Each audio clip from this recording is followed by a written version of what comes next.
皆さん、こんにちは。Ich liebe馬実まっちゃんです。皆さんですね、実は先日、ある視聴者の方からですね、ある馬を調べてほしいみたいな要望をいただいたもんですからね、今日はその馬のお話をしようと思うんですね。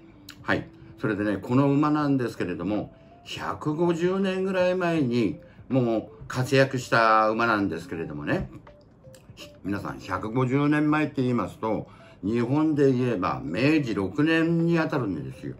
で、明治6年って言いますと、国の方で富国強兵、ね、軍事力の強化ということで力を入れてましたので、おそらく日本では、これね、よく調べてないんですけれども、大きな組織による、そういう、競馬場とかね、運営しているようなものはなかったんじゃないかと思うんですよね。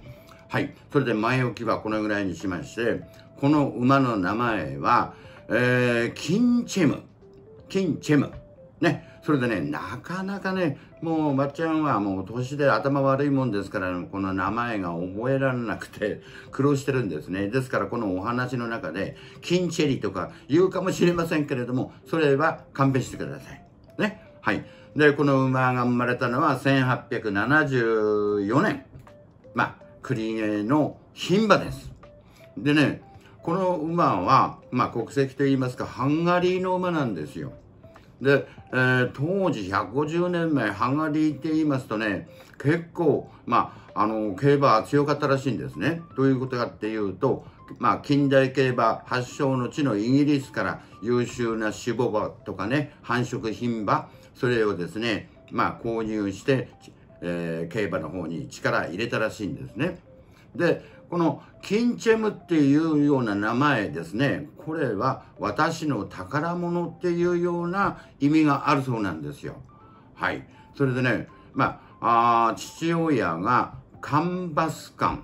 これね、覚えるのに容易じゃなかったんですよ。でね、母親の名前がウォーターニンフ。ね、で結構、イギリスの方から期待をされて、ハンガリーの方に連れてきた馬らしいんですけれどもね。でね、この、キンチェムの、幼少時代、搭載馬の頃ですか、1歳前後ぐらいの時は、とにかく見栄えがしない馬だったらしいんですね。体が棒状で、ボードなんとかなんてこうね、このニックネームって言いますかね、とにかく、首が短いって言いますか、背が高くないと。で、横にこうね、棒状に長っ広いような馬だったらしいんですね。それで、この、馬主さんは、あまり最初は期待をしてなかったらしいんですよ。ね。それでね、結局、1歳馬ぐらいの子馬がたくさんこうね、いましたので、牧場の方にね、馬主さんが経営する牧場にね。それでね、どうしても他の馬と、このキンチェムは、仲良くできなくて、いつもね、端っこの方で下向いておとなしくしてるような馬だったらしいんです。それで、ある夜、泥棒が入ったらしいんですよ、この牧場に。それでね、どういうわけか、その泥棒は、このキンチェムだけ盗んでいったらしいんです。で、間もなく警察に捕まりましてね。で、警察官に、泥棒はなんで他にも結構ね、見栄えのする馬がたくさんいるのに、なんかこういう見栄えのしない、なんでこの馬を選んだんだっていうふうに聞いたらば、その泥棒は何を言ってるんですと。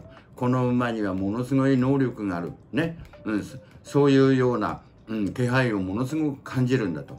で、やがて、後世に名を残すような名馬中の名馬になると、俺は見込んで盗んだんだと。そういうふうに言ってたらしいんですね。で、警察官も、馬主さんにその話をしたんですけれども、馬主さんはピンとこなかったと。で、そのうちですね、今度は、他の馬主さんの方から、若馬を何頭か譲ってほしいということで、このキンチェムも含めて7頭ね、別の馬主さんに売ったらしいんです。そしたらば、その、買い求めた馬主さんは、キンチェム以外の6頭は買いましょうと。だけど、このキンチェムだけはどう見ても走りそうなね、気配がないのでいりませんって返してよこしたらしいんです。で、小さい時はそういうようなエピソードがあったらしいんですよね。ところがどっこい。この馬ね、2歳から5歳まで活躍した馬なんですけれども、もう知ってる人は知ってると思うんですけれども、なんと54連勝したんですよ。1回も負けてないんです。ですから、日本のね、春うららの真逆ですよね。春うららは113連敗したでしょ。でも、この、キンチェムさんは54連勝。それで、2歳児に、まあ2歳児って言いますと、主にまあ1000メートルから1600メートルぐらいのレースをね、力を入れて走ったみたいなんですけれども、10連勝したんですよ。それで今度3歳児にはですね、やはり1600から3600メートルぐらいまで走ってるんですよね。で、1回も負けてないんです。17連勝したんですよ。ですからね、これすごいと思いません ?3 歳の牝馬。日本で言えば60年ぐらい前に竹芝王っていう強い牡馬がいたんですね。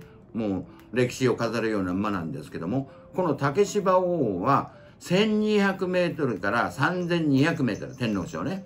それまで全部 G1。ね、G1 も含めてね、勝ってるんですね。オールマイティ。その距離に関しては。でもその竹芝王でせいか何回かは負けてますからね。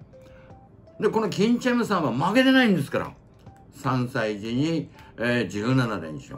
それでね、今度ね、4歳児になりますとね、さすがにもう、相手がいなくなりましてね、もうどっちみちこのキンチェムさんが出るレースみんな勝っちゃうわけですから、おのずと斤量ハンデがどんどん重くなっていくんですよね。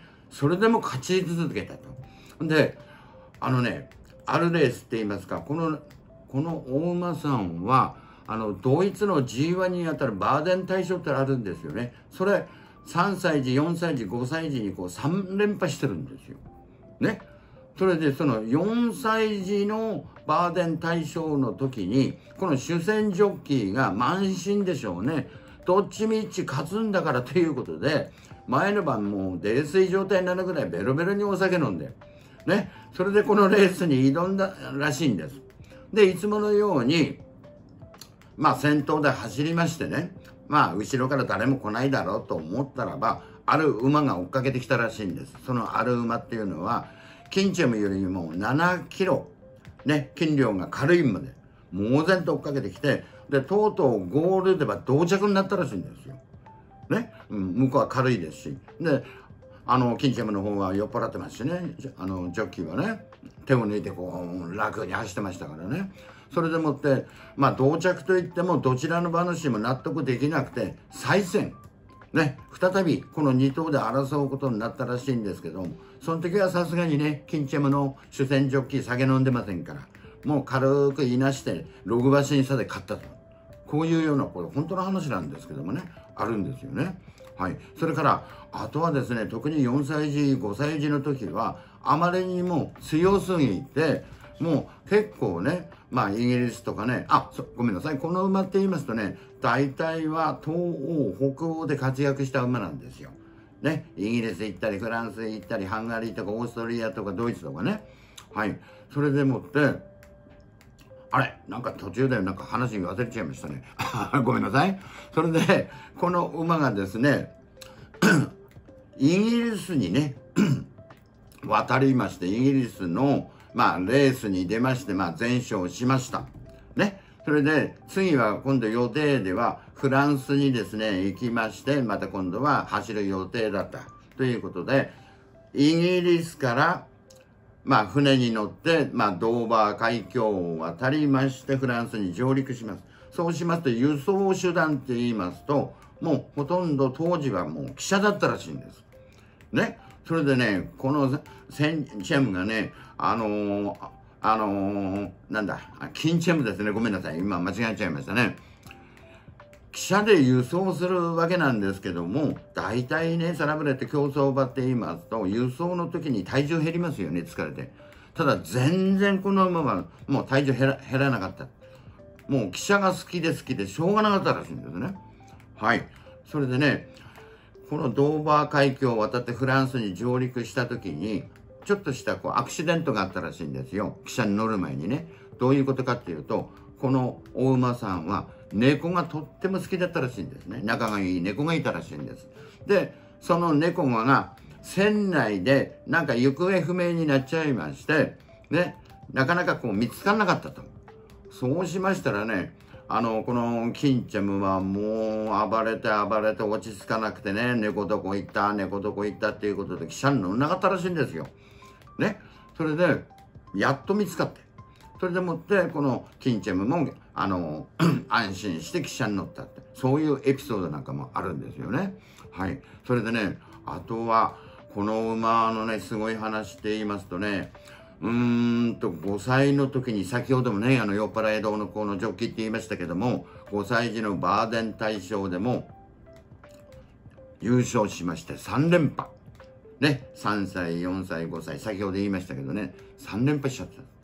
で、5歳になってからは、今度はね、もっとこの斤量、ハンデが重くなりましてね、一時 76.5 キロを背負わされたらしいんですよ。皆さんわかります？ 76.5 キロ。10ポイントでさえ、ね、日経新春杯で骨折してね、かわいそうに亡くなりました、その後亡くなりましたけれども、あの時のね、ハンデが 65.5 キロ。ですから、それよりも、牝馬で、ね、10キロも重かったんです。それでも勝ったんです。ですからね、もう、ほとんど、もう、なんて言うんですか、今でも出てると思いますけれども、各国で、名馬列伝とかそういうようなね、本を出してますよね。それで、もう、どの本を見ても歴史上のね、最強馬は何かって言いますと、ほとんど、このキンチェムっていう風にね、掲載する、まあそういうような本がもうほとんどだっていう話なんですよ。なんか今でもね。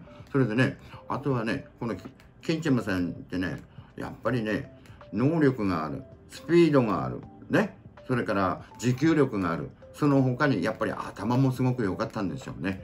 いろんなエピソードあるんですけれどもね。それで、仲のいい厩務員さんが、まあ、ハンガリーって言いますともう結構冬場なんて寒いですよね。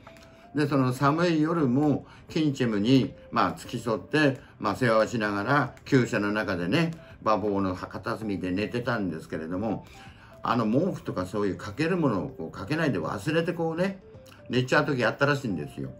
それで夜中無意識にこう震えて寝てる時に、このキンチェムは自分のね、背中にかかってるような、そのね、まあ毛布みたいなものを口でくわえて、ね、横で寝てる厩務員さんにかけてやったとか、これ実話らしいんですけれどもね、そういう優しさを、まあ、持った馬でもあったんですよね。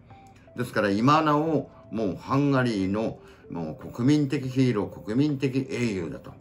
ね、歴史上の最強馬であって、それから国民的英雄であると。それで何年か前にハンガリーで小惑星がね、発見されたんですけれども、その発見された小惑星にキンチェム5じゃないな、キンチェムって名前を付けた。これも事実らしいです。で、この馬はまあ、13歳まで生きたんですよね。それでね、13歳で亡くなったんですけれども、その死因って言いますか、それは、その事前に、まだ元気な頃にですね、その厩舎でもって他の馬と一緒にね、生活してる時に喧嘩したらしいんですよ。他の馬と。キンチェムがね。それで足に怪我をしたらしいんです。で、その怪我が元で体調、まあ、戦痛って言いますか、いろんなこう病気も出てきましてね、胃の方も悪くしましてね、それで亡くなったらしいんですよね。うん、かわいそうなことをしましたよね。で、この、キンチェムさんの子孫、ね、これ、まあ、後になってから13代目の子孫とか、17代目の子孫とか、結構 G1、ヨーロッパの G1 をね、買ったような馬まで、なんか出てきたみたいな話もね、載ってました。ですから、まあ、とにかくこのキンチェムさんっていうのはすごい馬でしたね。もう私も勉強になりました。まあ、こんなところで申し訳ないんですけれども、にわかにこう勉強しましたので、なかなかこうね、口の方の回転も悪くて、申し訳ないんですけれども、はい。以上、まっちゃんでした。さようなら。